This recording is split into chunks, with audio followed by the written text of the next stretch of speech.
Bonjour, dans la vidéo précédente, nous avons installé l'interpréteur Python. Mais pour coder à l'aide de Python, nous avons au moins besoin d'un éditeur de texte. Donc il y a plusieurs solutions qui se présentent. On peut utiliser par exemple Visual Studio Code, Sublime Text, Bracket, ou encore un environnement de développement plus complet pour Python, donc Spider, ou Jupyter Notebook. Mais pour cette formation, nous avons choisi d'utiliser un autre environnement de développement qui est complet, c'est PyCharm. En fait, PyCharm, c'est un environnement de développement pour les programmes Python.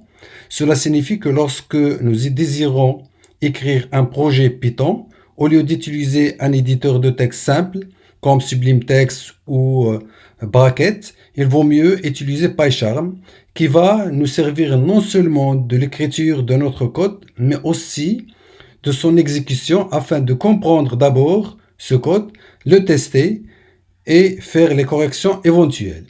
Et pour l'installer, rien de plus simple. Donc, il suffit de se rendre sur le site officiel de PyCharm, JetBrains.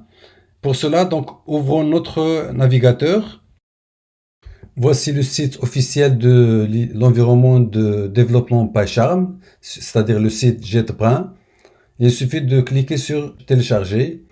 Le site nous propose deux versions. La première version est professionnelle et payante avec une période d'essai gratuite. Et la deuxième version qui nous intéresse, c'est la version gratuite. Donc celle qui est à droite et qui est appelée donc version Community. Pour la télécharger, il suffit de cliquer sur télécharger. Et le téléchargement, bien sûr, va commencer. Une fois le téléchargement est terminé, il suffit de se rendre dans le dossier téléchargement. Voici le fichier PyCharm que nous venons de télécharger. Il suffit de double-cliquer, puis cliquer sur exécuter pour démarrer l'installation. On clique sur Next.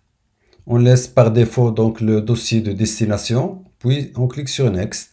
On laisse donc les réglages par défaut et on clique sur le bouton Installe. Et l'installation donc commence. Il n'y a rien de spécial, c'est une installation standard. Il n'y a rien de spécifique. L'installation peut prendre quelques instants. Je vais couper la vidéo pour ne pas prendre du temps dans l'installation. Voilà, l'installation est terminée, donc il suffit de cliquer sur Finish. Et on ferme donc les fenêtres. Pour lancer PyCharm, il suffit de se rendre dans les programmes que nous avons. Donc ici, voilà PyCharm parmi les plus récents qui ont été ajoutés. Donc il suffit de double-cliquer pour lancer PyCharm. Voilà, ici, il nous demande quelques petites configurations. Donc ici, je dois accepter la licence et cliquer sur Continue. Puis, donc ici, je vais choisir Don't Send. Ici, il nous propose de choisir l'un des thèmes, soit le thème foncé ou le thème clair. Pour Windows, je vais choisir le thème clair, donc celui qui est à droite. Donc, je le sélectionne. Mais si vous voulez donc le thème foncé, vous pouvez le choisir. Donc, c'est comme vous voulez.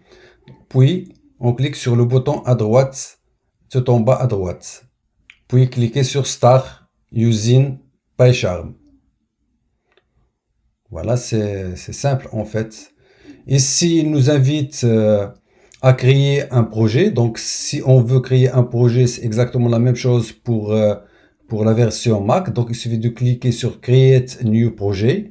Chose que je ne vais pas le faire dans cette vidéo, parce que la vidéo suivante sera donc l'occasion de créer notre premier projet. Donc c'est tout pour cette vidéo. Je vous dis donc à très bientôt.